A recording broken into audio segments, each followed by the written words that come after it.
A local businessman is at the center of a WRAL investigation and now faces federal charges for COVID relief fraud. The charges come more than a year after we took our concerns to the U.S. Attorney's Office. WRAL Investigates' Chris Levengood is here with an update. Chris. Jeff, following a tip, WRAL Investigates cross-checked databases for the Paycheck Protection Program. We compared names, owners, and addresses of local businesses that received loans. That work turned up a web of companies that cashed in on $1.5 million in disaster loans, most of which were completely forgiven. Our research only turned up a physical location for just one company, the insurance centers in Garner. We went there last spring looking for the owner to ask him about our findings and never received a response. Today, that owner, Wilson Oliveira, is in federal custody. U.S. Marshals arrested him.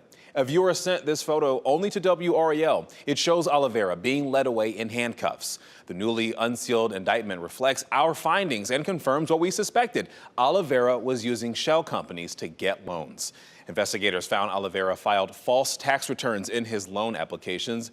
He also submitted false quarterly reports the state's unemployment office never received, as well as false payroll records to convince banks to approve his loans.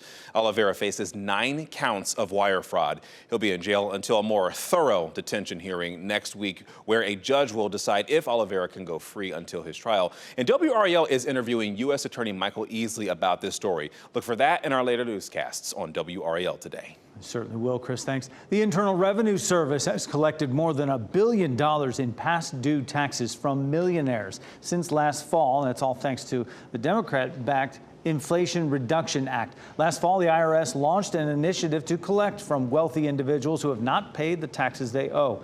The agency identified about 1,600 taxpayers with more than $1 million in income and more than $250,000 in tax debt.